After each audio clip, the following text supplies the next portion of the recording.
بسم الله الرحمن الرحيم والصلاة والسلام على رسول الله وعلى آله وصحبه ومن والاه أما بعد. Continuing the book of the Zakat from Zaad Al-Mustaqni, and we start last time Babu Zakati Al-Hubub wa Thimar, talking about the produce farming from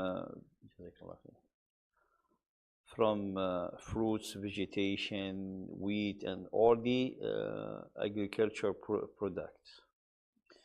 قال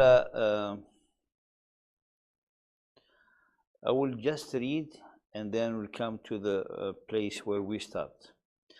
تجب في الحبوب كلها ولو لم تكن قوتا وفي كل ثمر يكال ويدخر كتمر وزبيب ويعتبر بلوغ نصاب قدره 1600 رطل عراقي وتضم ثمرة العام الواحد بعضها إلى بعض في تكميل النصاب لا جنس إلى آخر.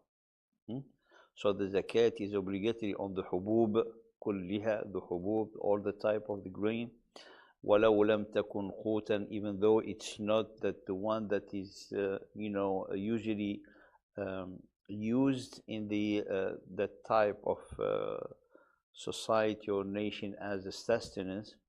وفي كل ثمر يكال ويدخر, and every type of produce يكال ويدخر with volume, or like, and they have two conditions to have zakat on it. If you remember, it needs to be weighable or to have quantified with volume and stored, as the example of the dates and the dried inab, the dried grapes. ويعتبر بلوغ نصاب قدره 1600 رطل, and the nisab, the quantity or the volume, is converted into weighing, which is 1600 رطل, 1600 رطل عراقي, that we converted to around 600 kilogram and something. وتضم ثمرة العام الواحد بعضها إلى بعض في تكميل النصاب, and when someone has different harvests and different times, space-time, he put them together as long as the produce is the same, but it might be different quality, different type, like the dates. You have different type of dates, so all of them, they come together. ولا جنس, قال لا جنس إلى آخر, but you cannot have, for example, dates with apples. Dates with apple, everyone has his own zakat, and every jins, every kind, require his own nisab. ويعتبر أن يكون النصاب مملوكا له وقت وجوب الزكاة, and it is the other condition that the nisab, the minimum requirement that on which the zakat is paid, need to be his own property at the time of the zakat, at the time when the zakat becomes obligatory. فلا تجب فيما يكتسبه اللقاط أو يأخذه بحصاده. Therefore, based on that, the one who been given the permission to pick the fruit, like the dates, they fell from the tree. There's people that come and they pick it. Being given the permission by the owners of the of the farms, of the gardens. Whatever they pick from all this garden, and if whatever they picked comes more than the nisab, they don't pay the zakat. Why? Because when the zakat becomes obligatory, it is not their property. ولا فيما يجتنيه من المباح كالبطم والزعبل وبذر قطونا ولو نبت في أرضه ولا فيما يجتبيه من المباح, anything that someone will get benefit of from anything that it grows in his land, but he didn't grow it. We're talking about, for example, any type of plants they grow, that people, they call the weed and everything, but that type of them in some garden that comes, like for example mint, comes on its own. This type of grain that comes on its own. So whatever comes on its own, according to the scholar, even if he take it to get benefit on it, he will not pay zakat on it, as we explained last time. وَلَوْ نَبَتَ فِي أَرْضِ, even though it will be planted or grows in his own land. And this is where we stopped last time. ثم يقول يجب عشر ما سقي بلا مؤونة ونصفه معها وثلاثة أرباعه بهما فإن تفاوتا فبأكثرهما نفعا ومع الجهل العشر. يجب. Now after we fix the nisab, the minimum requirement, this is he passing to another to the next subject, how much the part of the zakat that need to be paid. فيقول هنا يجب عشر فيما سقي. يجب عشر فيما سقي بلا مؤونة. The tenth is to be paid فيما سقي. فيما سقي بلا مؤونة. So the part of the zakat, when you have the nisab, you pay the tenth of the harvest. Okay, the tenth of the harvest. Al-Ushr. Now, you pay the Ushr when have certain condition. This condition is قال ما سقي بلا مؤونة. ما سقي بلا مؤونة. ما سقي بلا مؤونة. المؤونة is whatever effort put or investment to water the plants or the trees. And بلا مؤونة, so someone didn't do any extra effort. And when we say effort, what it requires kind of an investment, kind of work. And we're going to explain it here.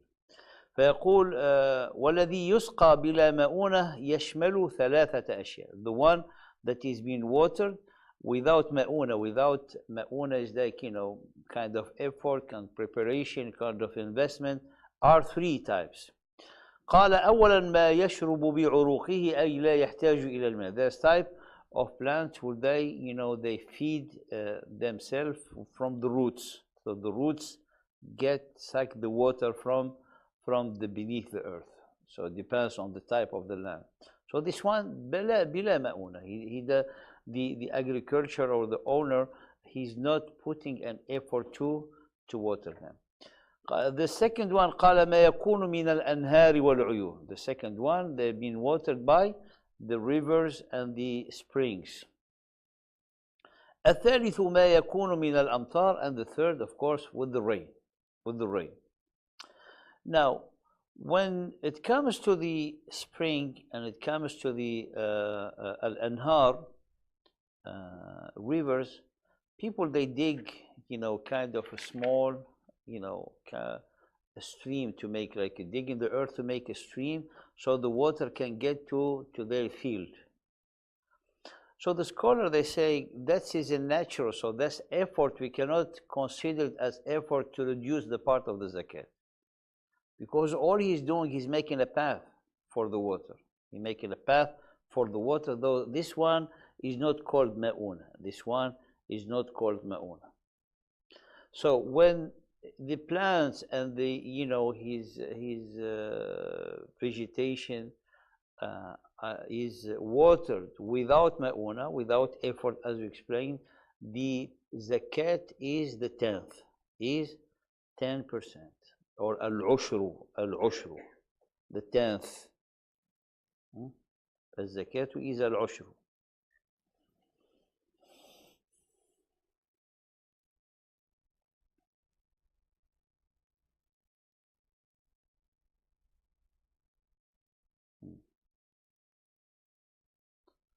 And when we say ma'una, it's the saqi itself. I mean, Bringing the water on your own, that's a ma'una. But when you dig a path from the river, from the spring, that's the water is there. So this is just to connect it. قال ونصفه معها. And the half of the tenth when you have a ma'una. 1/2 of the tenth when you have a ma'una.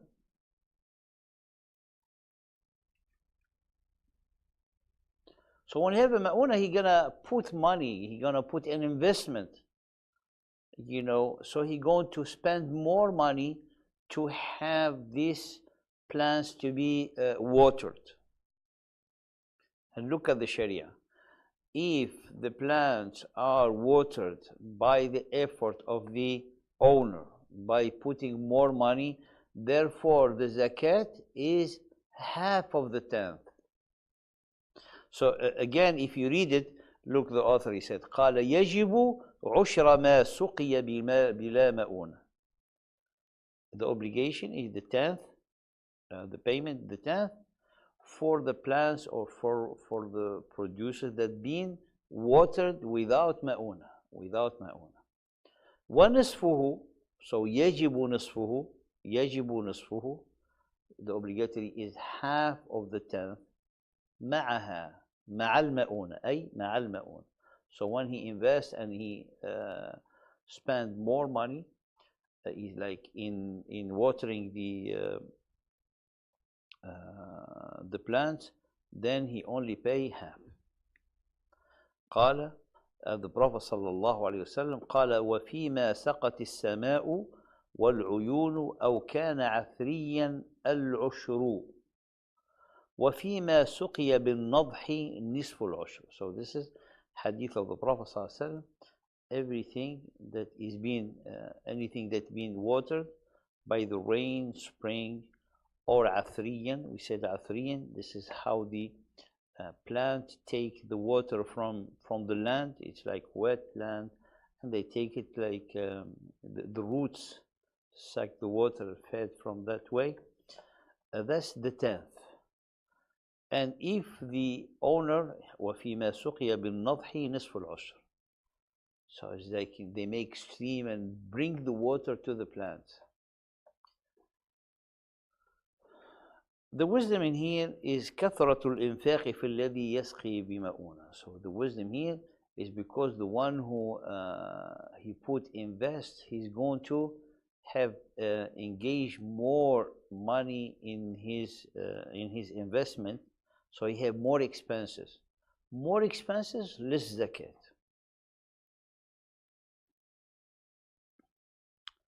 وثلاثة أرباعه بهما. Now we have then the first case, the tenth.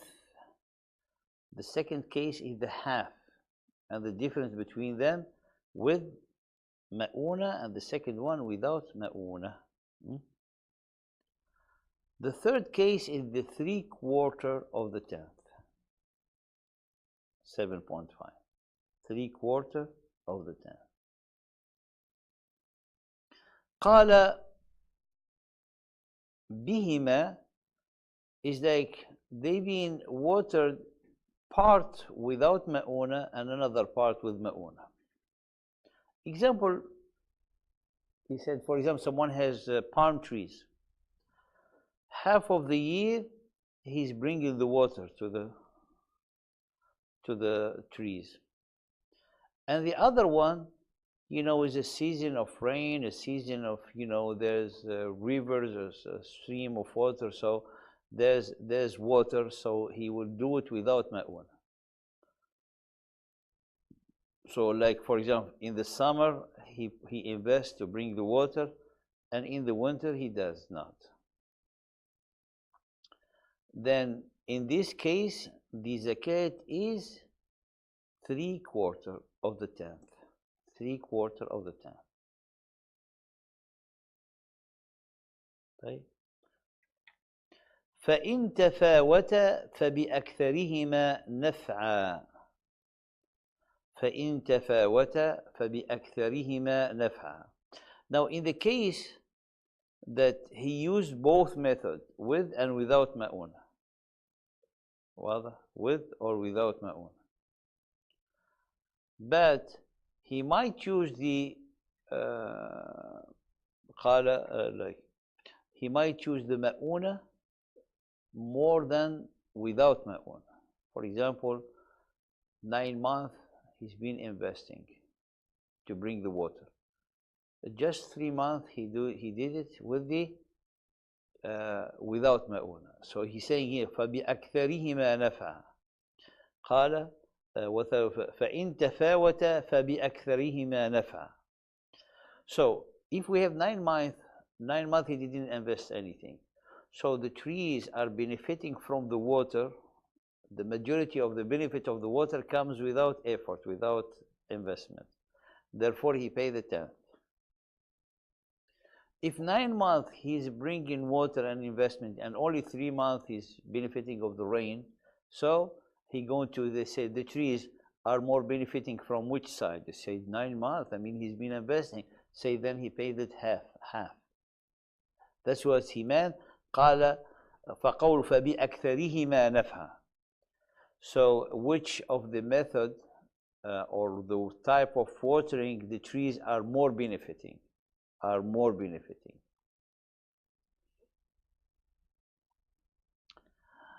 Here then we have four cases.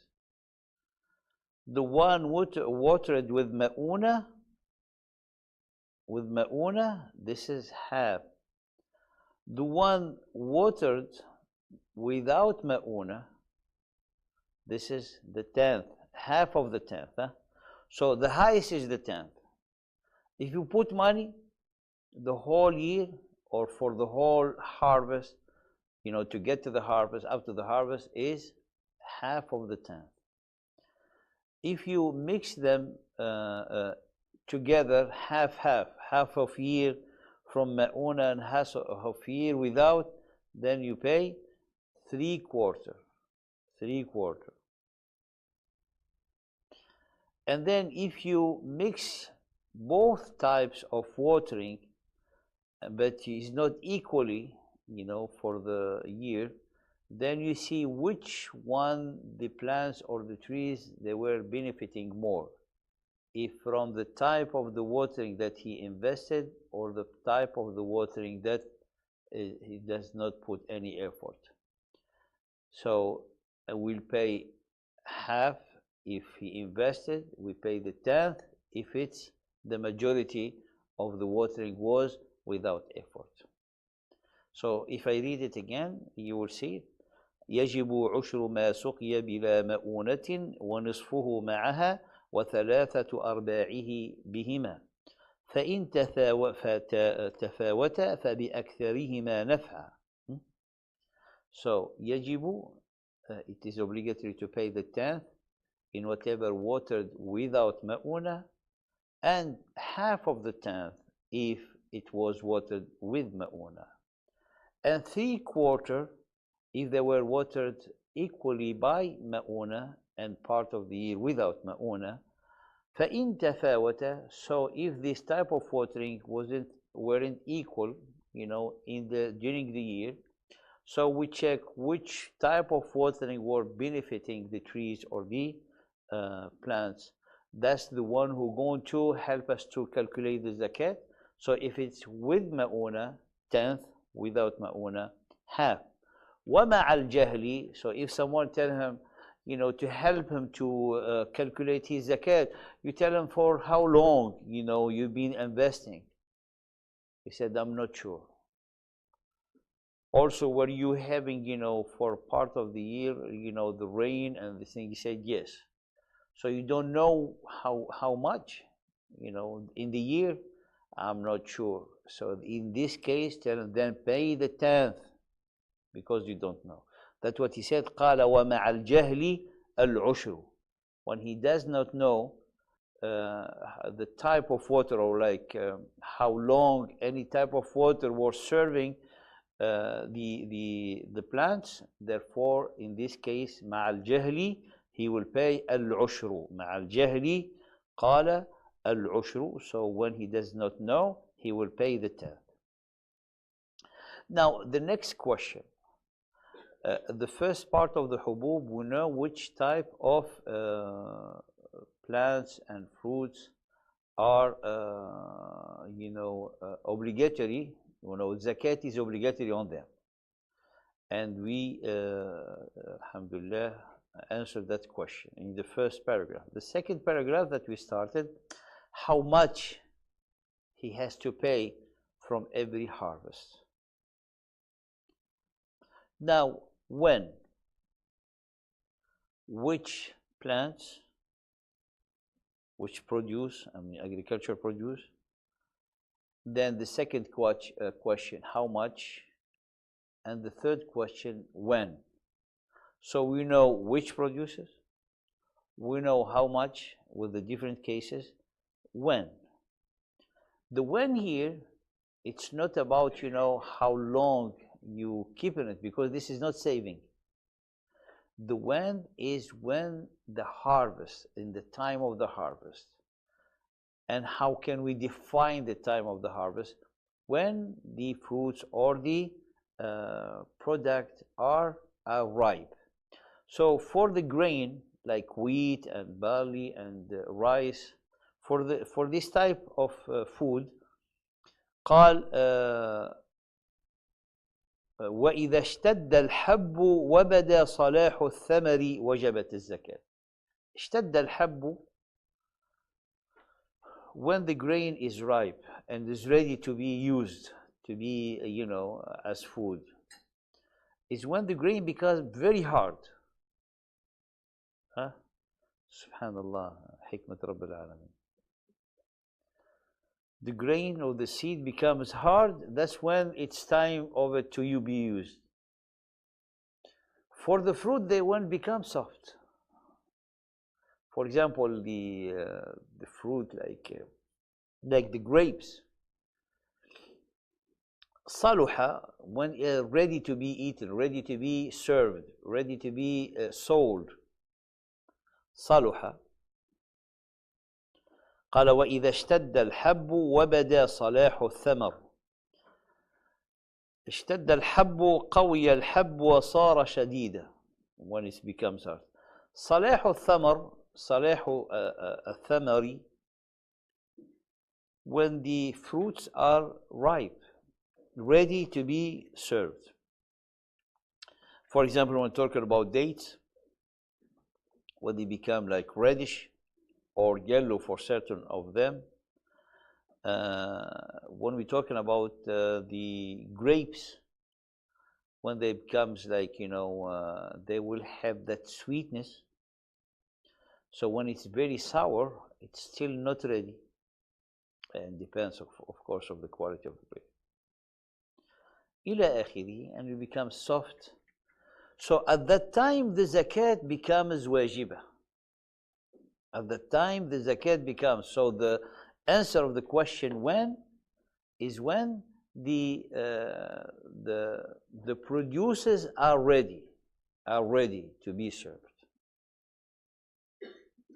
So the zakat is not obligatory if the seeds or the fruits are not ready. And this is, based on that, we have a lot of masail that, derive from this hukum. A lot of masail. For example, if someone, everything that he had from fruits been ravaged by, by a fire or anything before it get ripe, does he has to pay zakat or not? He said he doesn't have, because it didn't come yet to the time of the obligation of the zakat. واضح. Now,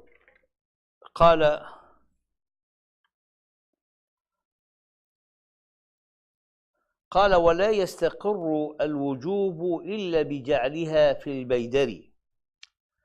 Here we know that the time of the zakat, the obligation of the zakat, is when you have the crop ready, right? The fruits are ready. But here he added something else. قال ولا يستقر الوجوب. So when, let's say, I know this is the time to pay the zakat because I see everything ripe in the trees and everything. But when the payment becomes due, so you have the time of the obligation of the zakat, and then you have the due date of the payment. I mean, it's not a particular date, but when it becomes obligatory to pay. Well, so what he's saying here, رحمة الله عليه المصنف, قال ولا يستقر الوجوب. I mean, استقرار is like becomes a due, you know, it becomes settled. That's the time when you have to pay. إلا بجعلها في البيدر. Only when you pour it in البيدر. Okay? Only when you pour it in البيدر. And I want to say it here to explain what the meaning of the bayder.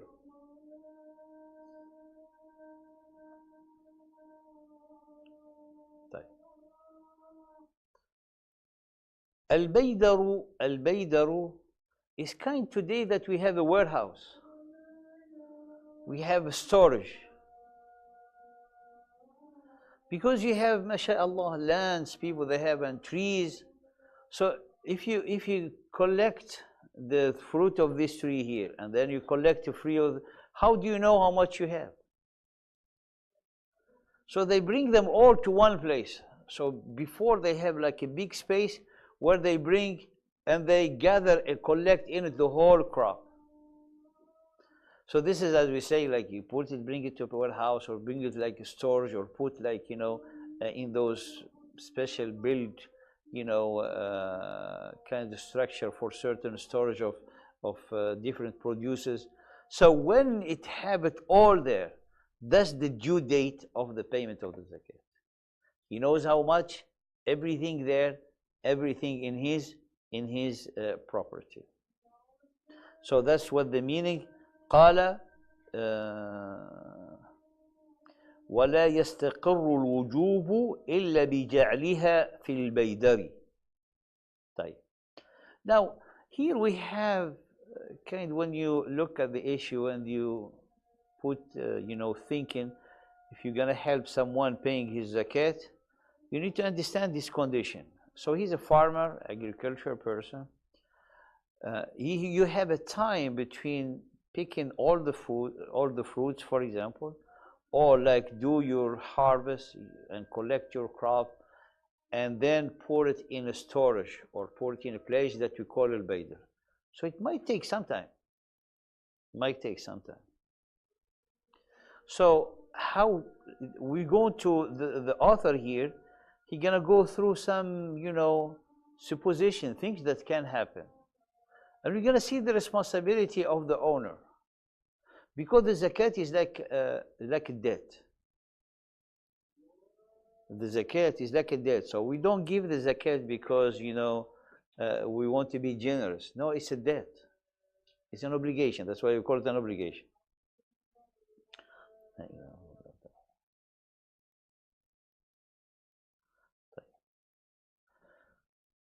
As being a debt, in a debt, there is what we call al-dhaman and the non-dhaman. What dhaman? Al-dhaman is like you guarantee this debt in any way. Someone, for example, borrow a car, an animal to use. He get, for example, you know, an accident. The car is totaled, for example. Does he have the dhaman to pay it?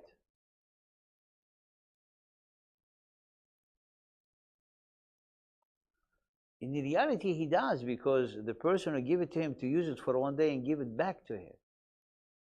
But then when the person say, قَدَّرَ اللَّهُ مَا شَاءَ فَعَلَ, that's something else. But he said, I borrow it for you for a business to do it, and then you're going to get it back to me tomorrow.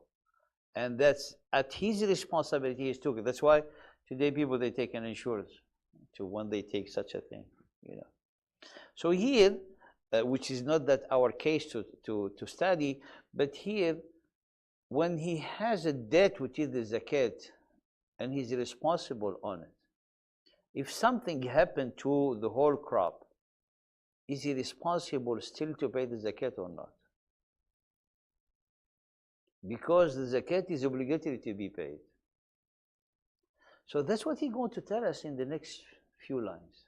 So he said, قال فإن تلفت قبله بغير تعد منه سقطت. فإن تلفت قبله بغير تعد منه سقطت. قبله mean before to get to the bayder. So if this crop get like ruined before to be fully collected in the warehouse on the storage, without تعد أو إفراط. What is the تعد?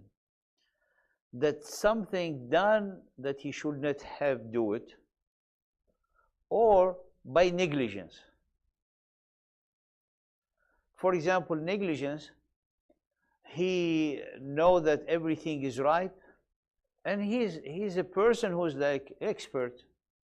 He knows, for example, the rain. If they're gonna be rain, they're gonna ruin the whole dates. He should cover them, but he was lazy and negligent. He didn't cover them. The rain came and ruined, for example, the whole crop. So in this case, he's responsible. So what he said, Al-Mustaqni rahimahullah, قال فإن تلفت قبله بغير تعد, if the crop was ruined before to be fully collected in al-baydari, in the storage, in the place that they put it, without ta'addi. So ta'addi, he was not responsible on that. Responsible in me, like it wasn't because of his negligence, of his shortcoming, of things maybe, you know, he want to celebrate it, he makes small fire under the one of the tree, and then the fire, you know, get to the one of the tree and burn everything. Was his mistake. بغير تعد منه سقطت. So the zakat, it's not anymore a debt to pay if the crop was ruined without anything him to do with it. A storm came, ruined everything, something that it came, a calamity, difficulty, things happen, fire that he wasn't aware of it, things like outside of his control. The zakat is not debt anymore.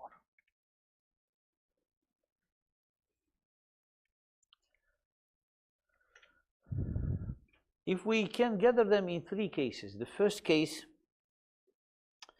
if the crop is ruined before the zakat becomes obligatory, so before the fruit, for example, are ripe. This one, لا شيء على المالك. This is because the zakat is not obligatory yet. So we don't even, discuss and go further because the zakat wasn't obligatory, then there is no payment at all. The second case, that it was ruined after the zakat became obligatory. Here we're gonna have, different cases. إن كان بتعد منه وتفريط ضمن الزكاة. If it was the damage that happened to occur to the crop because of his own negligence, he has to pay the zakat. He has to pay the zakat. If the damage that happened to the crop without him being involved, the owner, then the zakat سقطت. He's not an obligation on him.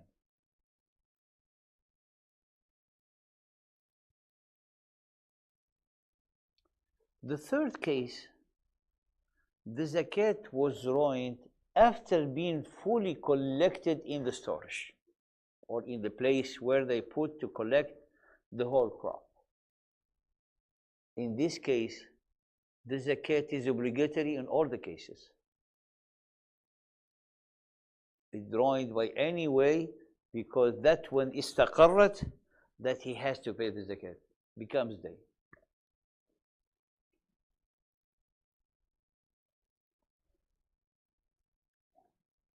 If someone, for example, has a debt to pay and lost his money, would you tell him like, okay, so you are forgiven for the debt? He's not forgiven. He has to pay the debt. The same thing here. So that investment, that money, as long as being fully collected in the bidr, then it becomes like obligatory to be paid, even though it got damaged after that. Before that, we have the two cases. If it was damaged by his own negligence, he paid. Without his negligence and without anything to do with him, he will not pay.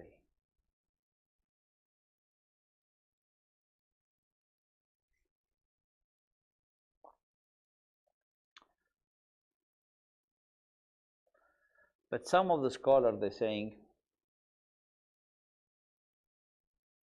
even when it was collected in the storage and we apply the same rules that before it got collected, if he happened without his negligence, like he poured it and come kind of i'sar came, type of storm or cyclone or things like that, he will not pay.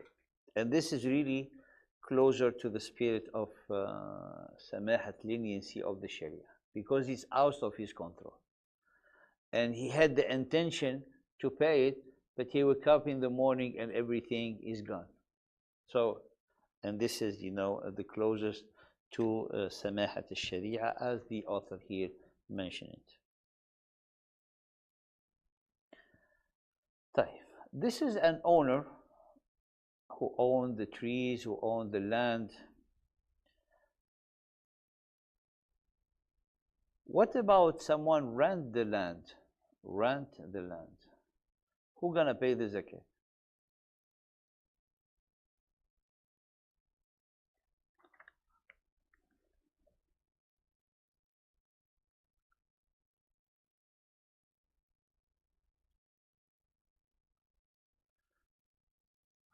Here, the zakat is on the crop, not on the land. And who owns the crop is not the owner of the land, is the one who rent to cultivate and to the land. Therefore, the renter, he the one, the leasee, the one who leasing the land, he the one who's gonna pay the zakat, because the zakat on the crop that he owns. He doesn't own the land. He just leased the land to use it, to plant in it tomatoes, to plant in it, cucumber, things for the season, and then the whole crop, he brought trucks and everything, and he taken his crop. The land is still there, so the zakat is on the crop. So who paying the zakat is al-Mustaqni. And he said al-ushru, al-ushru, al-ushru, the tenth. It doesn't mean that anyone who leases the earth or rent the earth, he has to pay the ushr because he's mustajir. No. He said al-ushru to summarize, to make it concise. So al-mustajir, who owns the crop, he gonna pay the tenth if it's being watered biduni ma'una, and he gonna pay half if he invests the ma'una to bring the water, to water it. He gonna pay the 3/4 if done half by ma'una and half without ma'una, and if both with both, so you see which one that was more beneficial to his trees or for his crop, then he pay based on that. Based on that. If it was with ma'una, then half without ma'una, the majority of the whole yield or the time, the period of the cultivation, he will pay tenth. So he said the tenth, not because he's a mustajir, but he said the tenth as is the general term, because the most of the aradi, they they are watered without ma'un. That's in general. Okay. Some of the issues here or masail that mentioned can be, for example, trees can be rented, leased. Some of the scholars, they said no, because when you lease a land, you put your own seed, and it's kind of seasonal. And then after this crop, you plow the whole earth, and then you can bring, just decide to cultivate something else. But we have a palm trees, or olive trees. This is like, trees like, they live years, hundreds of years, like the palm trees, the olive trees. So this is going to be different. Can also be leased. Can also be leased, because here some of the scholars put in question mark. It's like you leasing something that it's not, the tree is going to still belong to the owner. Still belong to the owner. That's why some of the scholars, they have this tahaffuz, this restriction on the lease of the earth. They're saying, for example, when it comes to the palm tree, they said they are not to be leased. They are not to be leased. But in reality, when we're talking about the crop, so nothing have to do with the tree, but what you get out of the tree. So the rest of the scholar in here, I report the saying of Shaykh al-Islam Ibn Taymiyyah. He's saying, "Inna istijara ashjar al-basatini kastijari aradiha." Leasing the trees of the gardens is as assimilated as leasing the land of that garden. So inshallah, and this is qala wa huwa thabitu, and this is authentic and sound, and there's a narration on Umar radiallahu ta'ala anh, he has done that. طيب.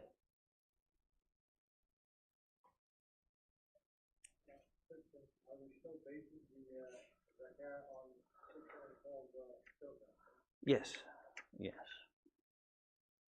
طيب. We'll pray inshallah, and we'll meet you right after the prayer. We'll meet you right after the prayer inshallah. Jazakumullah.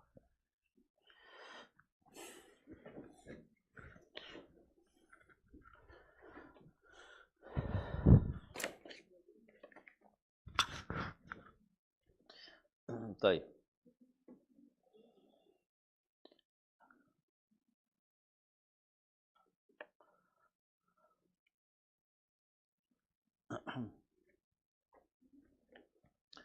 قال ويجب العشر على مستأجر الأرض وإذا أخذ من ملكه أو موات من العسل 160 رطلا عراقيا ففيه عشره. ففيه عشره. Here we come to the honey. قال وإذا أخذ من ملكه أو موات من العسل.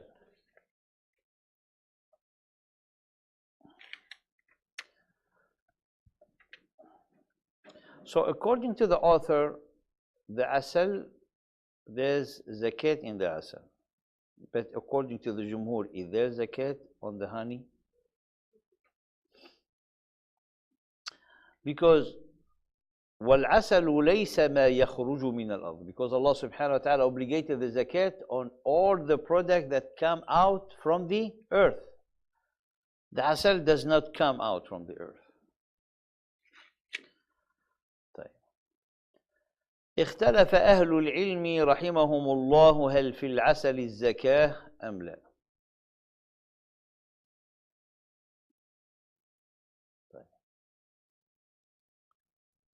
Hanbali and the Hanafi, they said yes, and the Jumhur, they say, the rest, they say no. Why? Because there's an athar that Umar radiallahu ta'ala anh took zakat on asal, and that's why the Jumhur, they don't say his name is zakat, because Umar took it for a special condition. So it was an ijtihad لحالة مخصوصة, according to the majority of the scholar. What Umar took from the asal from a particular people, it was an ijtihad for a special case. And this is not, the asal is not from a product of the earth. It's a product comes from the bees. The majority of the scholars, they want that there is no zakat in al-asal. Actually, the one of the student of Ibn Taymiyyah, rahimahullah, Shaykh al-Islam, Ibn Muflih, he's the one who the most, let's say, close to his teacher in the fiqh. So all the students, they go back to him when they know about the Hanbali school taught by Ibn Taymiyyah. Ibn Muflih, his name is Ibn Muflih. He also opted for the non-zakat in al-asal.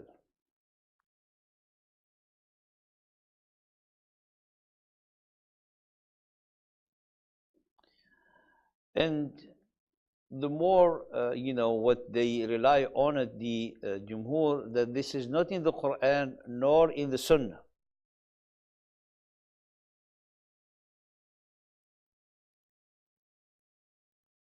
But according to the Hanbali, the author school, the school of the author, the school of thought, it has zakat. The asal has zakat.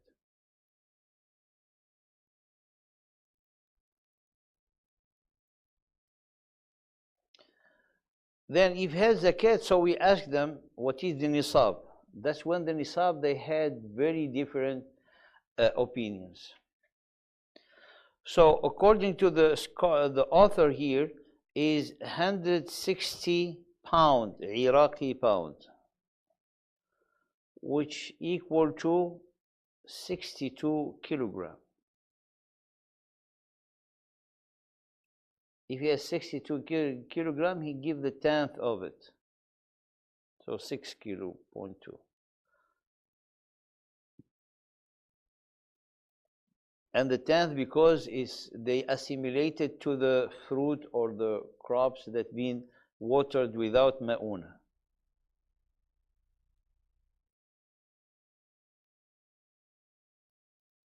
And also it's been said, some scholar, the nisab is 600 ratl, 600 ratl. So you almost 60, you multiply it by around 5 or 4.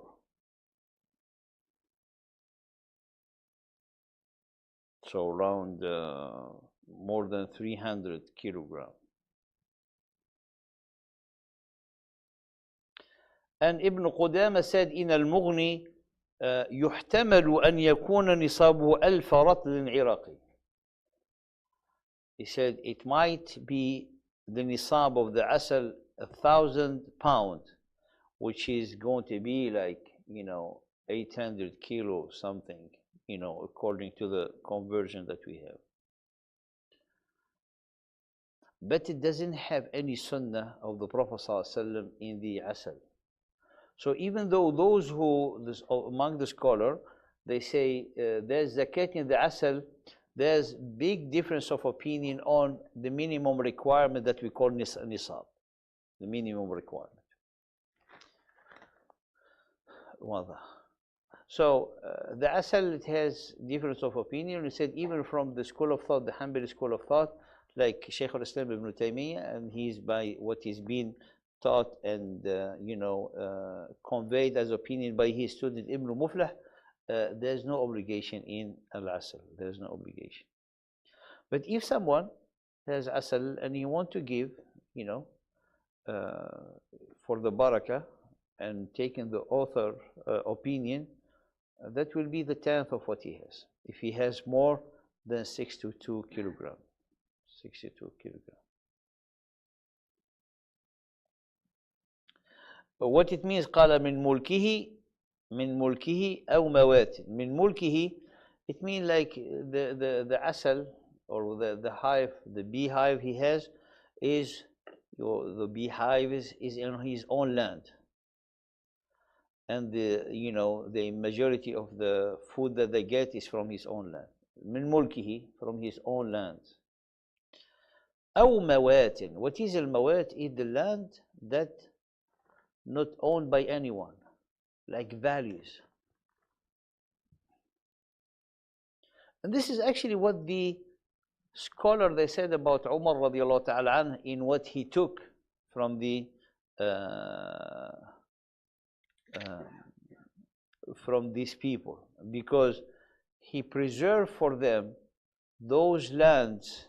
He preserved for them, because someone can come and take anything that he take, like from the bees or thing. He said, this is whatever they find, they take it.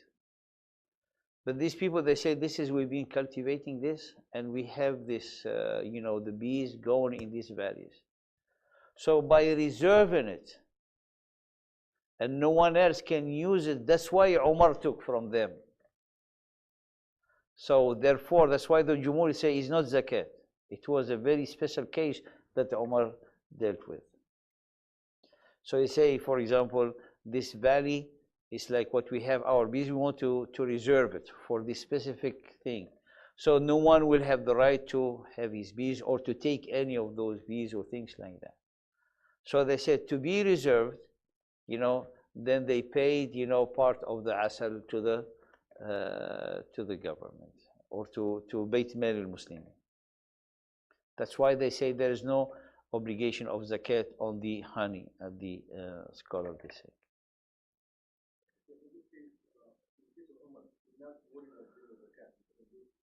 That's why the scholar, they say it's not zakat. So it wasn't like zakat, but he make them to pay the ushr by analogy. How much is the ushr?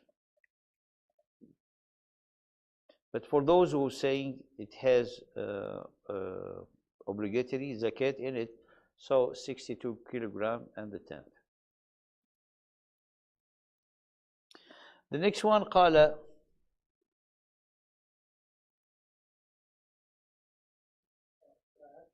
Yes, please.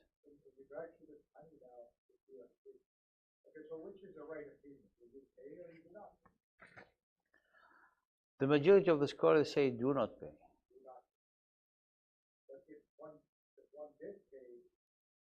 That will be sadaqah. It's going to be blessing. No, that's what he's saying here. There's no sin. If you don't pay, there's no sin. No one will reprimand someone who didn't pay zakat on asr, or make him sinful by not paying it. No. That's different. That's business. That's business. Buy honey, stock it, and sell it, that's a business. But you making farming honey, like you make the honey, then that's the zakat on that. Because someone, he's not putting effort. I mean, he's putting effort, but he's not feeding them one by one. They go, feed themselves, and they come back. But whoever wants to pay, he pay, but it's not an obligation. Or someone who does not pay, he's not violating an obligation of the Sharia.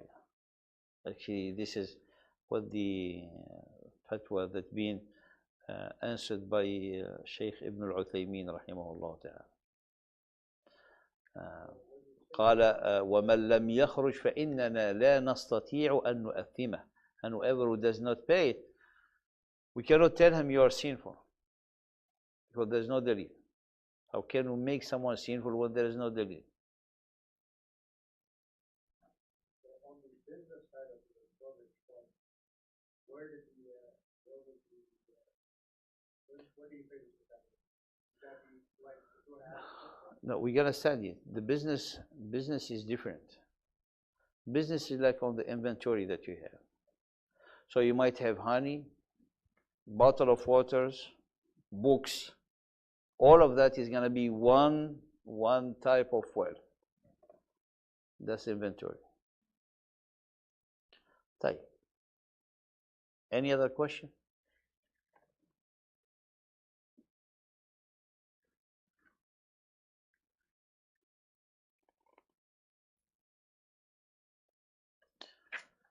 Then قال والركاز ما وجد من دفن الجاهلية فيه الخمس في قليله وكثيره. الركاز الركاز الركاز is like we say treasure. Someone he found a treasure. مدفون الجاهلية. What did it mean مدفون الجاهلية? It's been buried before Islam. Or مدفون الجاهلية, you know, being buried.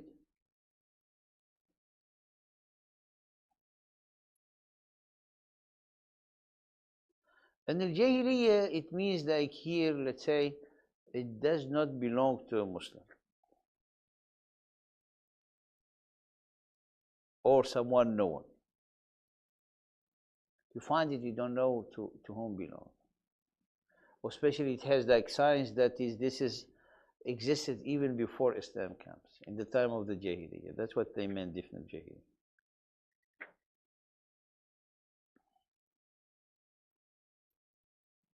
So al-rikaz is the buried money, treasure.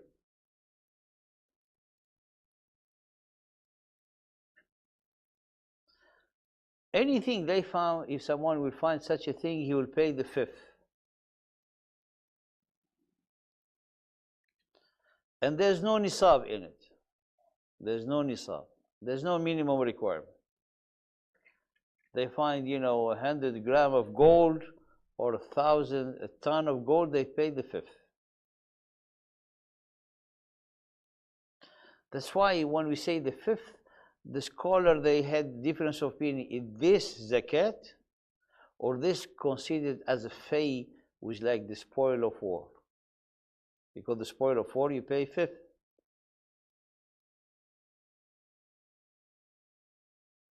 So when you say al-khumusu, are we going to refer to what we know in the Sharia, khumus, the fifth is related to spoils of war? Or al-khumusu is like for the rikaz in the fifth?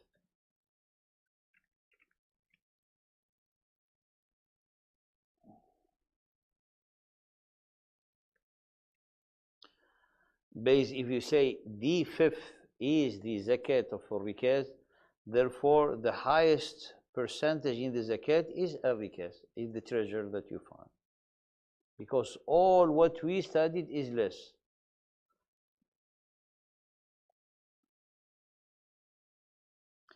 Then it doesn't have nisab. Then it doesn't have a specification on the type of the wealth. Gold, silver, anything that you find.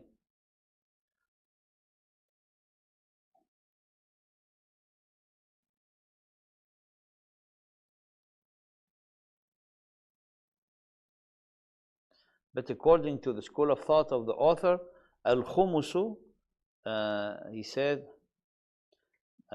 is the going back to what is known in the Sharia related to al-ghanima.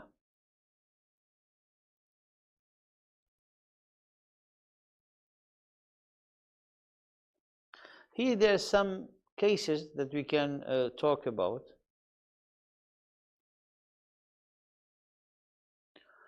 If someone finds a treasure that he knows that it's kind of based on what he found, it might be recent, not something far old. So if it's recent, it cannot be considered as a treasure for a known person. Then he should be treated or dealt with as a luqta. If you find money in the street, you know, a wallet that has a lot of money, you cannot take it. You have to apply on it al-luqta. Al-luqta is you're going to announce what you have found in a way that anyone who comes to ask for it, you know that he's the owner and you give it to him. And then the announcement should be kept for some scholar to the whole year. And then after the whole year, no one show up, depends on what he found. It goes back. So the one who found it, he can own it, or he give it to sadaqah, or he give it to Bayt Mal al-Muslimin. So for the rikaz, if it's recent, and it might have like signs that is like, belongs to one of the, for example, Muslim and everything. If there's name of it or things, so he will find that person to give him back what he owns. If there is not, we say we found in that place something that does belong to someone. That's why he said Jahili. The Jahili, so that it does not have an owner. Something very far. But something recent, someone will ask, or something might be from the people around, so it might be like, it should be like inheritance for people. Wallahu a'lam, it depends. So it's like going to be treated like a luqta.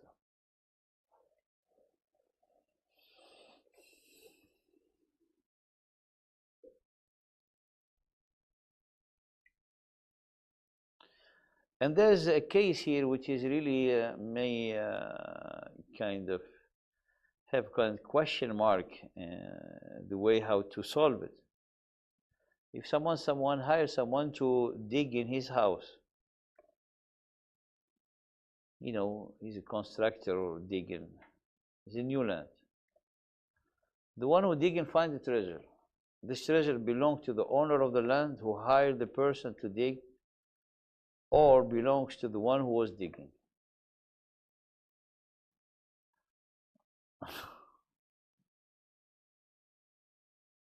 The answer, if he hired him to tell him, dig, whatever you find, because it seems this place, the thing, and it might have rikaz inside it. So the person is hired for to find something that it might be there. Anything, even a spoon. If you find the treasure, it belongs to the owner. If you find him to just dig for a foundation, so he came to find for a foundation, and the digger find the treasure, it belongs to him. Because they said, إِنَّمَا الْأَعْمَالُ بِالنِّيَّةِ.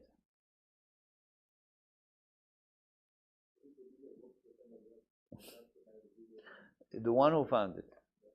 Yeah. So I said, the boss, that belongs to us. I said, no, boss, I give my resignation. All what I worked for is free, and I'm going to take the treasure home. If it happened, of course. But we're talking about, in the Sharia, you see, even the supposition, it has a way out, because this is, the evidence of that is what you have intended. You intended to hire someone to dig for you to make a well. While he's digging, and all these 2 days or 3 days he's digging, and he found these things. Tell him, this belongs to me. He said, why it belongs to you? You didn't know that it exists.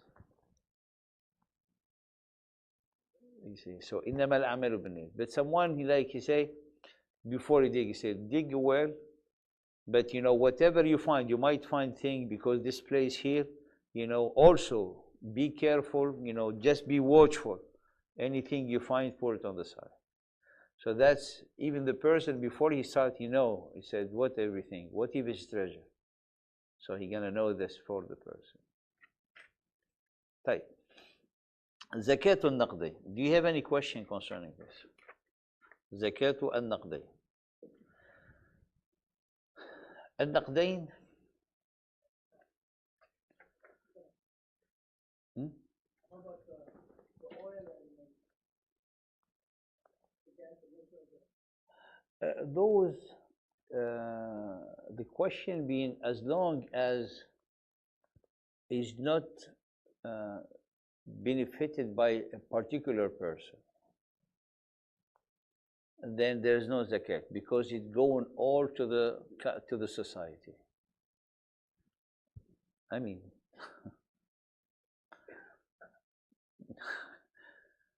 it is, it's like a source, natural source of raw material that the whole nation is benefiting from it. So there's no zakat in it.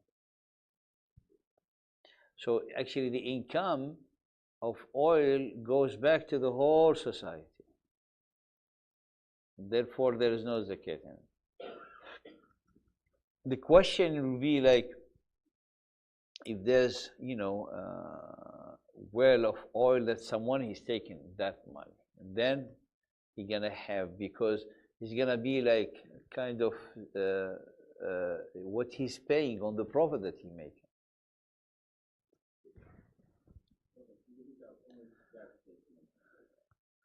Or gas station, the gas, he's buying the gas, yeah, but he's pumping out the gas from underground and selling it. That is gonna be different, because he's getting it free. Then that's the question of the zakat is need to be paid. But as you know, such a thing does not exist now. Therefore, the zakat, there's no zakat. So the government will not pay zakat on it. Why? Because the income is really reinvested, or the income is for the whole society. They make with it roads and hospitals and schools when there's a justice. Babu zakat al-naqdayn. Now the next chapter zakat al-naqdayn.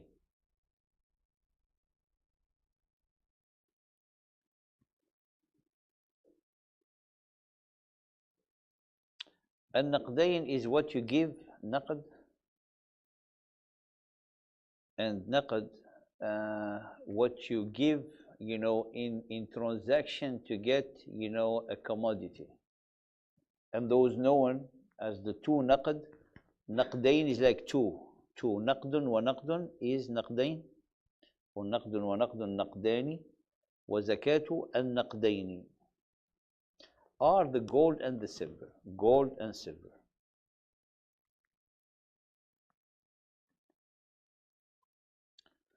Therefore, money is not naqd. Money is not naqd,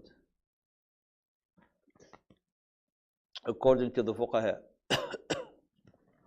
because it's not neither gold nor silver. That's why some of the scholars, they say, if there's then riba usually on the money. Some of the scholars, they said no, unless it uses as urud, as notes for sale.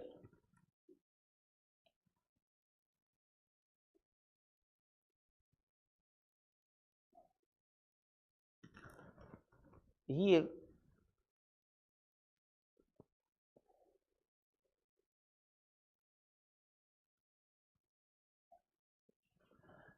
it's an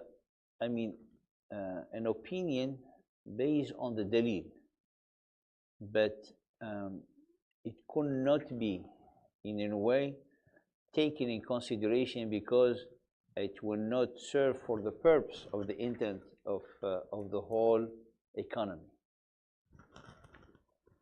If we say, for example, the Prophet ﷺ said naqdayn, which is dhahab wal fidda, so that's what we know. Anything else that uses for transaction is not dhahab wa fidda, therefore there is no zakat in it, and there is no riba. So the riba is when you exchange it. Therefore, if we take this in consideration, as we said, everybody will not paying any zakat, and then the whole impact on the economy is going to be very negative, and the actually here where the money is going to be like just circulating in a handful of people. But the dalil is Allah subhanahu wa ta'ala said to the Prophet in the Quran, so قال خُذْ مِنْ أَمْوَالِهِمْ, take from their amwal, their wealth. Now the notes that we have, or the coins, it is the value that being given, value contracted on it, value by determined, defined by the government and by the monetary funds, or the monetary system. That's what it gives value. The paper itself, it doesn't have value. But the value of it is its, you know, how much it can get you gold. So because everything is in the end evaluated by gold. So this value of notes is really circulating in the market, which is now becomes like electronic, and you don't see the cash. It's for the facility of the transaction and, you know, of the mobility of, you know, someone of carrying money with him, etc. So that thing, it doesn't have any value, but is like the asset that it has in this system is that asset of what it can get you as a gold. So it is mal. Someone has $1 million, you tell them you are rich. He can tell you, no, I don't have it. Literally, he doesn't have it. It's only his account takes few numbers, right? But according to the system, he has it. It belongs to him. So he had the right to get that $1 million anytime he wants. So that disposition he had, that, you know, that in his hand, in his property, the way that we feel that we have it, because if the banking system collapses, they gone, right? He doesn't have anything. He loses all the money. But based on the system, so it's called like wealth, money. And that money, therefore, as it's a money, and he can get it at any time, so it will be considered as money, and it has zakat on it.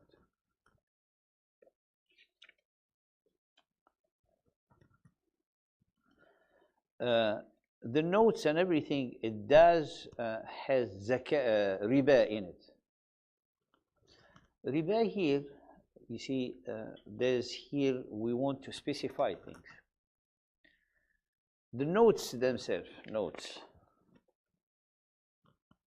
as a merchandise, different, that's a notes are, you know, to serve for transaction. You have dollars and you have, for example, euro. If you're going to do exchange here, there's riba on it, because the Prophet ﷺ, he forbid to make exchange, for example, between the same commodity, like, you know, when it takes about the commodities that riba is run in them, like, you know, the sha'ir, the tamr, the barley, the wheat, the dates, the silver, the gold. So he said, قَالَ يَدٍ بِيَدٍ. Why? This is what we call riba'u al-fadl. Riba'u al-fadl. Al-fadl comes from tafadul. You know, I give you a bottle of water for your 2 bottles that you have. Or I say I give you 2 bottles of water for the bottle that you have. Is this riba? It has the image of riba, but it is not. Why? Because the bottle of water is not from the currency that exchange or from the food that exchange, you know, as a, you know, considered as a base in the economy. So the Prophet ﷺ defined them. They were around 6. If I do the same thing with dates, I say I give you like fresh dates, rattle, for the old dates that you have, you give me like 5. I say this is riba, because we are talking with the same kind. You can do that with different, for example, with oranges. So this is riba al-fadl. The Prophet ﷺ make it haram to be like a restriction, to not get to the riba that caused to a dhulm. Because here there is ghubn.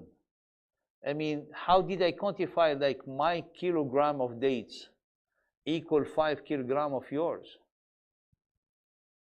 Kind of, there's a hidden cheating here. I mean, I'm taking you your right without you knowing. And well, you might be, your 5 kilogram does not even equal to half of the kilo of the dates that I have. So when it comes to the same kind, no, because that has ghubn. That's we call it riba al-fadl. Riba al-nasi'a, the one that it has a term. That's when you add a percentage. You say, you know, I give you a kilogram of dates now, and after 2 months you give me back a kilogram and a half.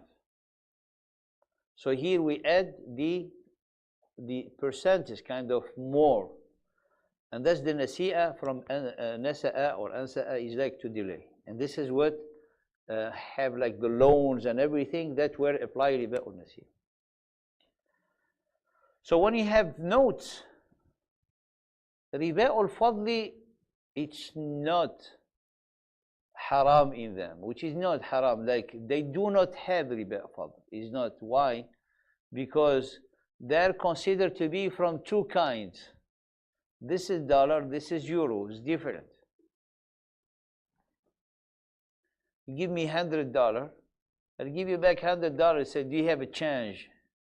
They say, how much for $100? I'll give you like 4 20s. I said, well, this is missing $20. They said, no, the commission is 20. I said, here, this is riba. 100 for 100. But $100 for how many euros? The difference between them is not called riba.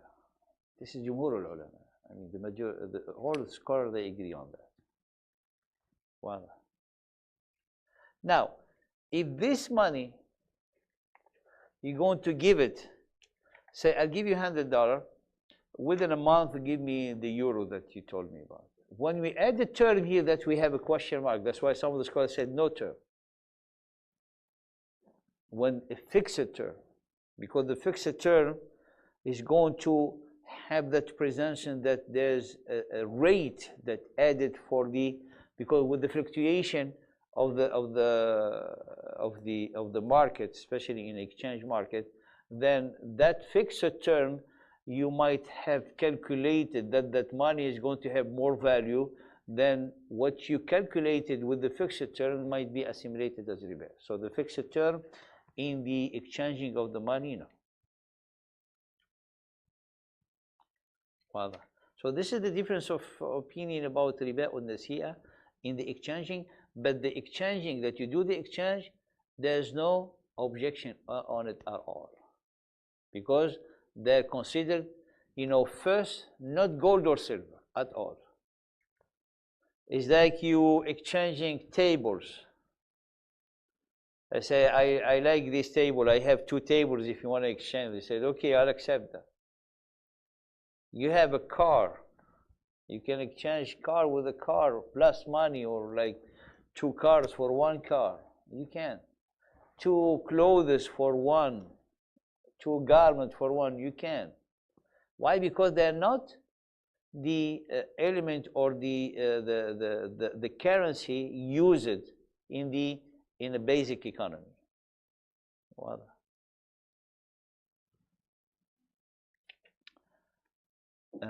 Because in the Prophet ﷺ in a hadith قال إذا اختلفت هذه الأجناس فبيعوا كيف شئتم إذا كان يدا بيد.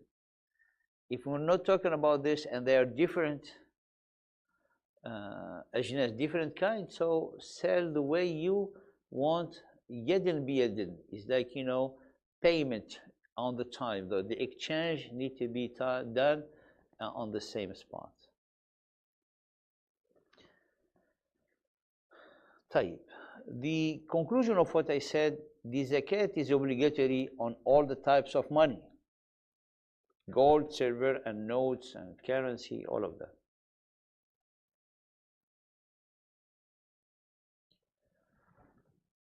And there's no riba fadl in exchanging between money.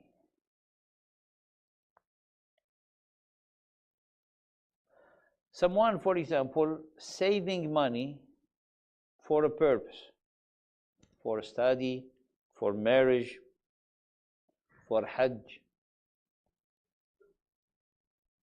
for travel,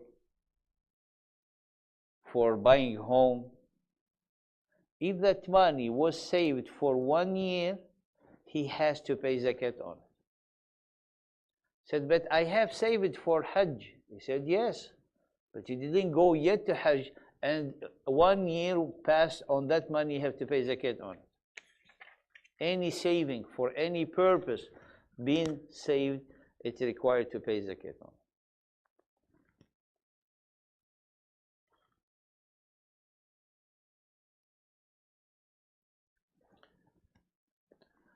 Now, when we talk about these, especially the gold and the silver, think of them as metal, not money. When they come to the business transaction, the nature changes. They become money of transaction.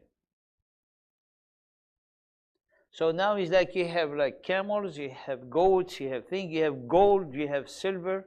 So this is how the scholar, they look at it. So I cannot say I have gold and silver, mix them together and pay the zakat. No, the gold on its own and the silver on its own. That's why we have a khilaf. If I have half of nisab of gold and some silver, can I add them together to make a nisab? So this mas'ala need to be looked at as you have two separate kind of wealth, when in reality in the market they are both together. We're gonna use them together when we get to the business side. Now you have them, stored in a bank or in a safe. You have gold and silver. If you have nisab of the gold, you pay the zakat on the gold. If you have the nisab on the silver, you pay the zakat on the silver. If you have less nisab and less nisab, you say you don't pay here and don't pay here. Said if while I put them together by value, said okay, here now we have a difference of opinion. Are you going to put them together by the value or by the ajza, by conversion on wazn, which is the weight?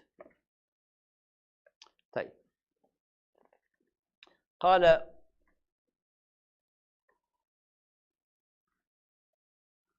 where's the paper? يجب في الذهب إذا بلغ 20 مثقالا وفي الفضة إذا بلغت 200 درهم ربع العشر منهما. So how much zakat? How much? What is the amount of the zakat to pay from the dhahab? The first question: what is the nisab? What is the minimum requirement for the gold, saving of the gold, the amount of the gold to have the zakat be obligatory on?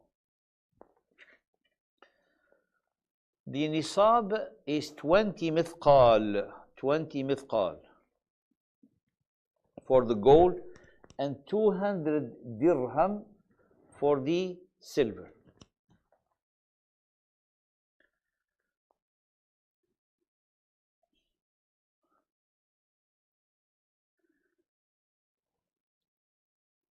And this is hadith of the Prophet ﷺ. قال إذا بلغ 20 مثقالا وفي الحديث قال إذا كان لك 20 دينارا وحال عليهما الحول ففيها نصف دينار. If you have 20 dinars saved for a whole year, the zakat required is half of dinar. So that's the nisab, and the amount how much is ربع العشر. ربع العشر is the quarter of the tenth, so it's 2.5%. Some of the scholars say it's better to do the other way, because when you say 2.5%, some people they think like you only on 100, on every 100 you pay 2.5%. If you have 180, it's like the 80 you don't pay. But this is, it's obvious. You have to pay 2.5% on 180. But for those, people who do not have, that level, like Bedouins, so you say divide by 40. Anything you have, you divide it by 40. That's how you find it. So ربع العشر is 40, divide by 40. Yeah.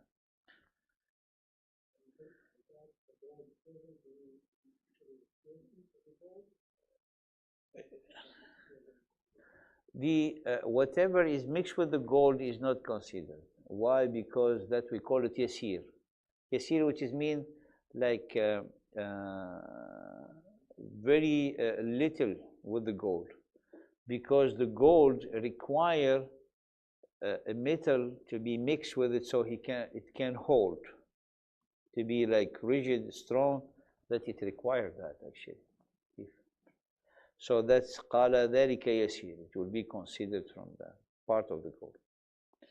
So it depends, we're talking about, there's that pure gold also has things like that. Wallahu a'lam.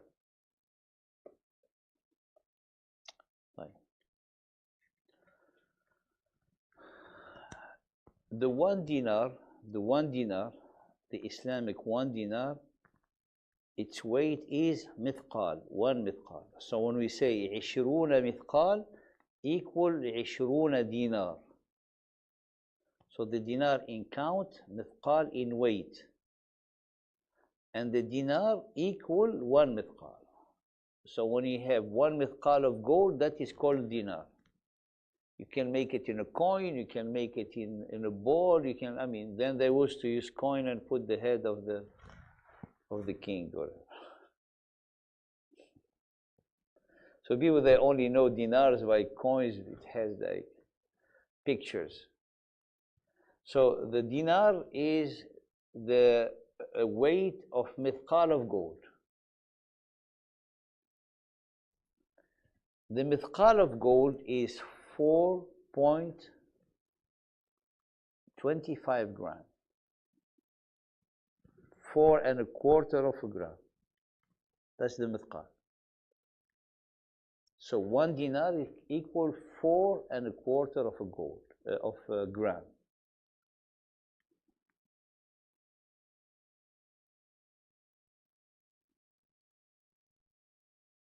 Okay. The dinar is used for gold.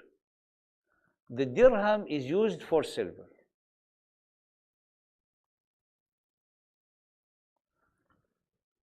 Ten dirham equal 7 mithqal.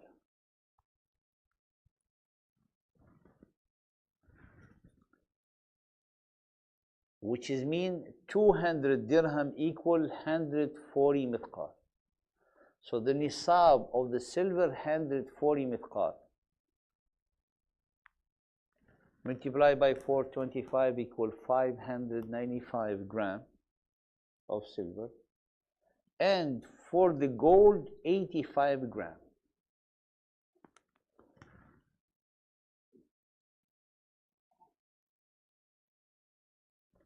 Twenty times 425. Inshallah, my calculation are right. 425 times 20, 85 gram of gold. For the silver, 10 dirham equals 7 mithqal. So 200 of dirham equal 140 mithqal. Times 425 equal 595 gram of silver.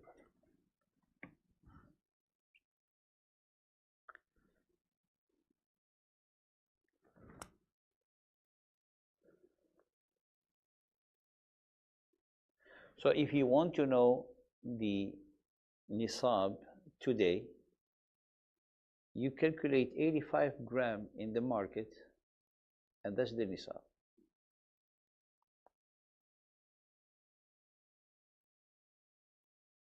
Or 595. But we know the more secure and stable price is the price of the gold.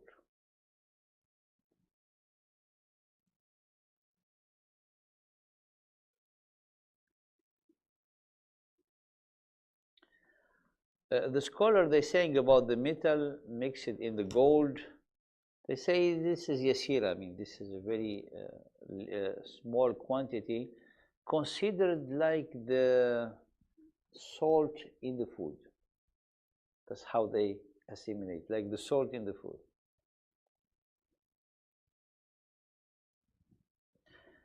Here, the author, he considered the weight for the gold and the numbers for the silver. He said mithqal for the gold and 200 dirham for the silver. So dirham are coins, are like numbers, because the 200 dirham should equal 140 509 140 مثقال.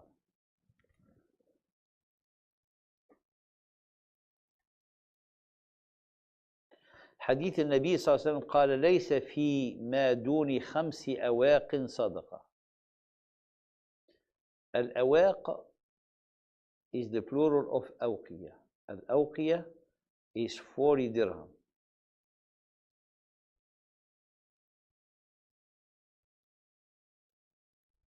So 5 أواق, 5 times 4, 40. How much? 200. So come back to the 200 there.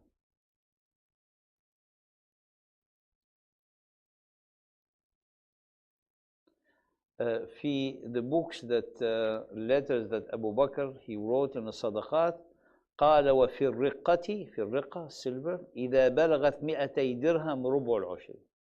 When it reach 200 dirham is ربع العشر. So here the مسألة here is, are we gonna count the numbers or the weight?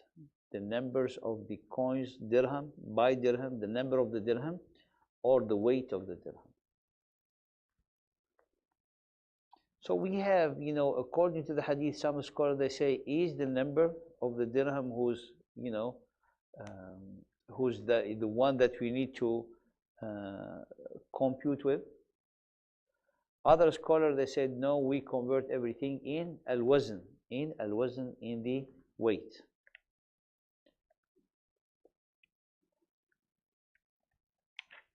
Now, why we have this difference?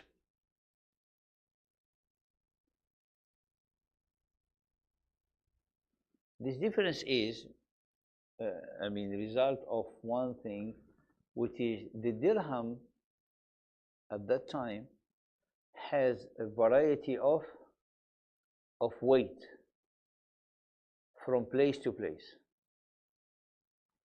The gold is fixed. 1 dinar, 1 mithqal. In the time of the Prophet ﷺ, in the Medina, was 10 dirham equals 7 mithqal. And the dirham, some of them, they are very heavy, and some of them are light. Heavy and some are. So you might find 50 dirham equal 140 mithqal. So are we going to say this one, he doesn't have nisab? He said, like, he only have 50 dirham. Is he going to pay zakat or not?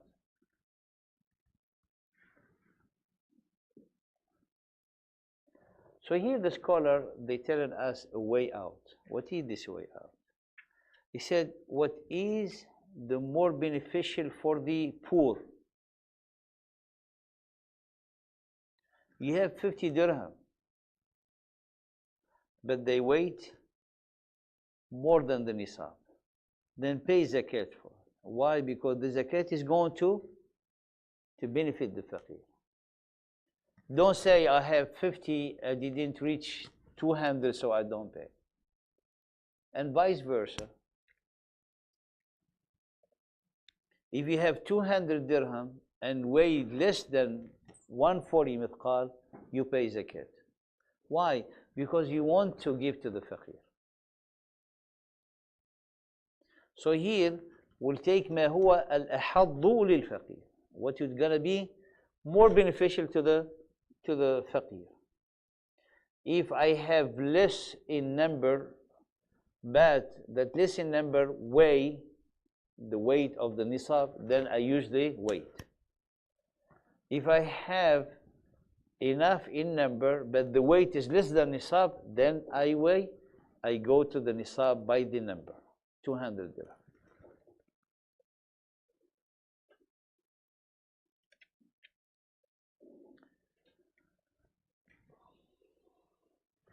Any question?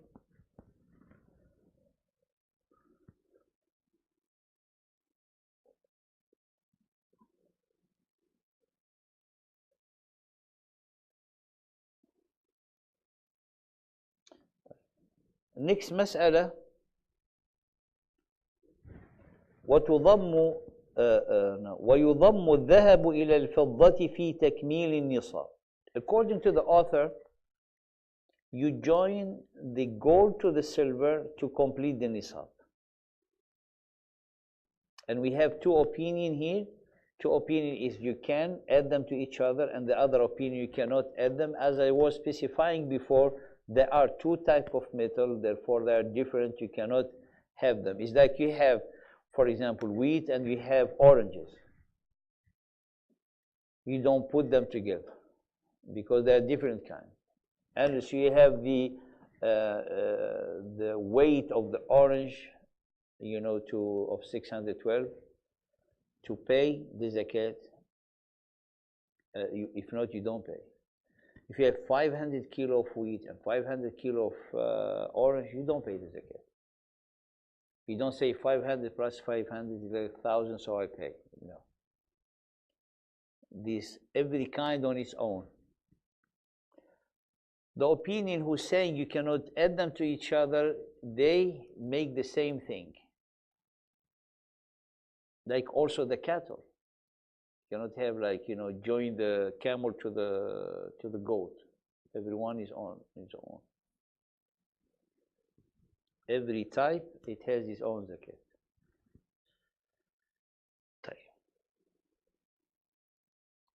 For those who had to add them to each other, they said they are meant for the same purpose. So, you know, they are naqdain. They can use it for the transaction. Both, they can have the value, you know, give you that purchase power, if you can say, transaction power. And the power here, not power, literally power, but, you know, that you can buy things and sell things with them. So it has a value. So the value is the same, therefore we can join them.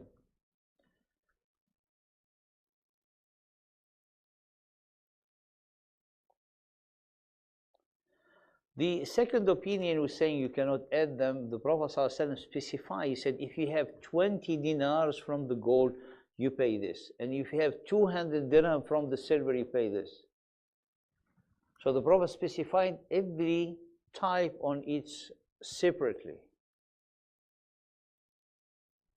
And they make the same analogy on the, for example, as we said, on the produces, agricultural produce.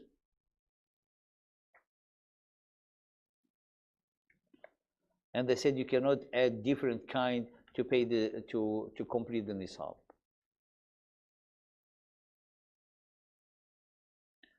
According to the Sunnah and to Al-Qiyas, the opinion to not join them is stronger.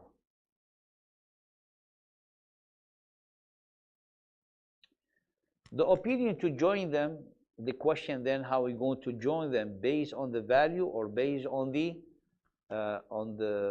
let's say on the parts, the value, so we convert them in the same value, or we convert them into nisab, in weight.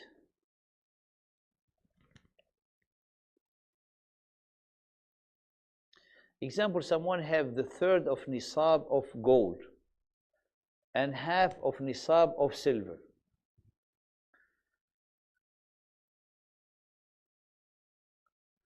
And the value of the third nisab of gold equal to the value of the half nisab of silver. And he already have nisab of silver, then he had nisab of silver. Then he gonna pay on the silver.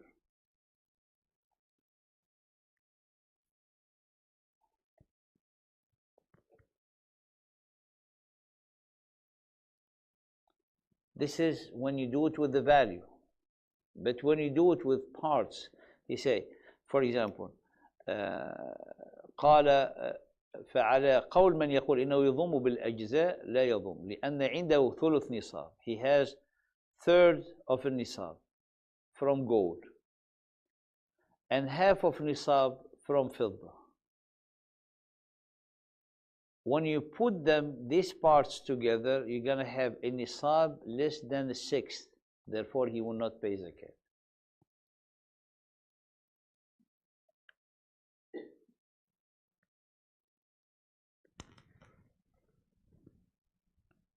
But in this condition, someone is gonna put them together, the value will be the easy as some of the scholars they say, the straightforward.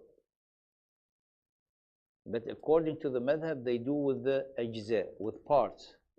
I have half here and I have third here, so I will put them together. So I have half nisab and half nisab, then half nisab and half nisab. If I put them together, they're gonna be, a whole nisab. But the conversion, because you can convert the gold into methaqil, into, value of fidda, and you have nisab, so you'll pay. Because if you convert the silver into gold, you might not have the nisab of the gold. Also here, when you do this conversion, you always think of the poor. What is the option to have you pay, not the option that you're not going to have you pay. This is of a joining. According to the author, yes, they do join. Add them to each other. وَتُضَمُّ قِيمَةُ الْعُرُوضِ إِلَى كُلٍّ مِّنْهُمَا. Now we're going to go to totally different mas'ala. You see, we are talking about gold and silver as different metal to be saved, and treat them like, the hubub, and treat them like, the fruits. They have two different kinds. But here the author said, no, you can't join them. Which he add more farther to say, now we are in a business. He said, when you are in a business, you're going to add the value of the merchandise to the gold and the silver you have.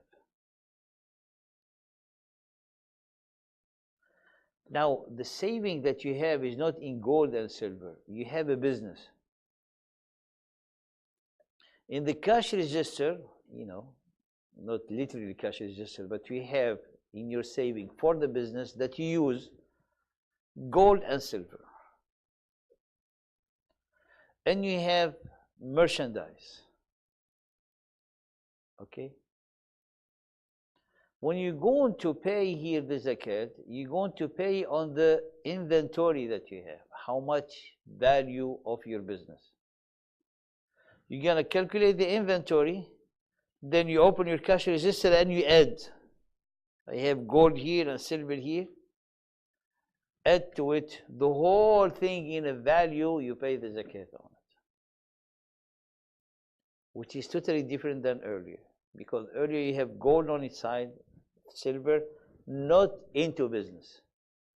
This you have an investment. You bought inventory, you put it on the shelf, you selling it. It comes the time of the zakat, how are you going to do it? So you're going to call it as urud. Urud is like what you expose, present, put out for sale. You take the inventory, and whatever you have from your capital, from your investment, gold and silver, here we're going to say, today is money. So al-urud, if you have someone gold and silver, which is before that they had, in the cash register, add to it the whole inventory. That's what will be the money that you're going to, or the value that you're going to pay zakat on it.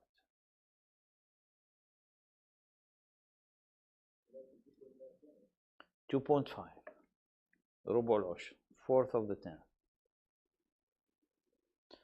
And here is like the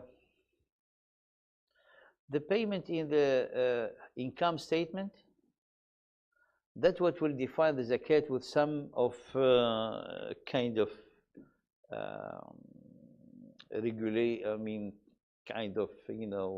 calculation. Because what you have inventory, it might not all belongs to you. And you might have what you have in cash register, might not all the cash that you have. So the inventory minus the debt on supplies, plus the cash register, add to it the receivable on customer. Voila. And that's what you're going to pay on the zakat.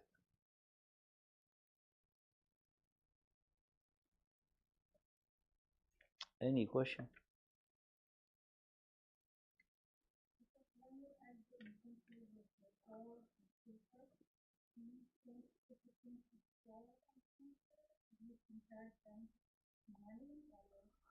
To value. Because the merchandise, you're going to convert it in gold or silver value. Because he bought them in gold or silver. So everything is going to be converted to one value. It's either it's going to convert all to mithqal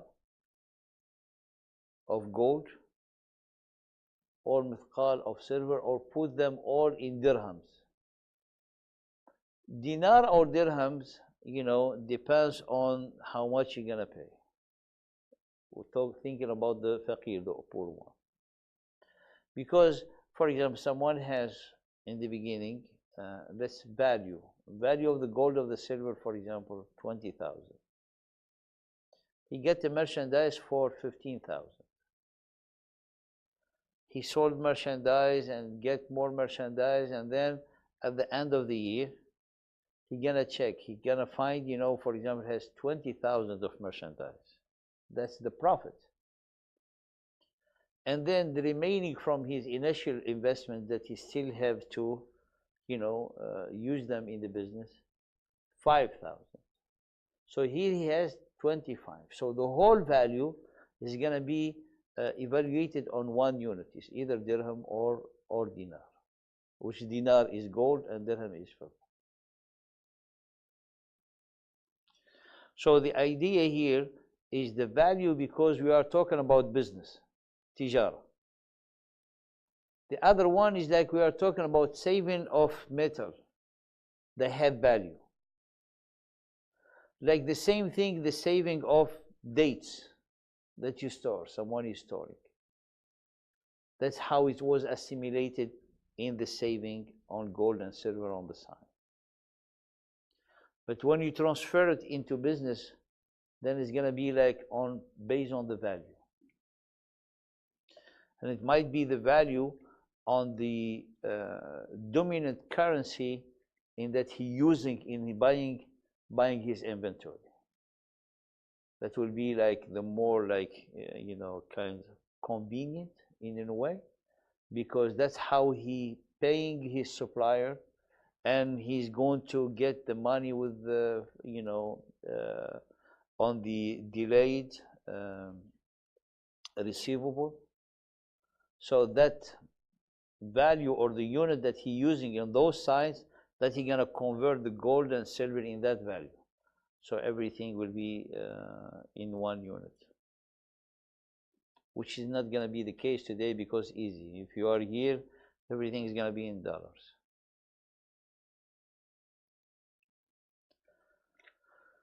Any other question? No. Yeah, receivable. You're talking about receivable. What I don't understand about receivable is not the amount of money you have on hand. It's something you can get later on. Yeah.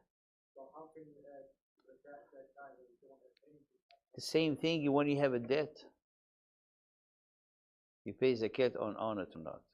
There's a condition, right? If the people that you for example, you have a client that they cannot pay you in 90 days. It's always the invoice in 90 days. So that's money that you're gonna get. So that's part. So it's part of what you own at that time. So you don't have to include that for the next year then? No, because at the time of the facturation, that's what I said, calculation. You remember I said calculation? It's like what you own at that time. That money in the hand of your customer, but you have it. You already is not in the inventory. It's gone. So even it's not gone, I'm gonna have to calculate it as part of the inventory. But how can I put it apart in the inventory when I made the profit on it? So it's gonna be the value of his cost plus the profit. So it's gonna be the receivable. But when it comes to accounting, then I have to wait when to get it as a cash, to get it in the next year balance statement. That's why when I said calculation, this is You have it, you know, so you'll have an income statement for zakat. But what if they get that, I understand that. What I don't understand is now, if you do get that receivable, unless the people are individuals or entities go to bankruptcy, what do you do then? Delinquent, you remove the receivable from the account, that's what I say. So you put delinquent on the side, then you're not gonna include it in the asset for the payment of the zakat. Yeah, yeah. I mean, you're not gonna pay something that you're not sure that you're gonna have. جزاكم الله خيرا وبارك الله فيكم. We'll see you after Isha, inshallah. After the break. 7:30, inshallah. After the break, huh? We'll start with مقاصد الشريعة and علم السلوك, inshallah.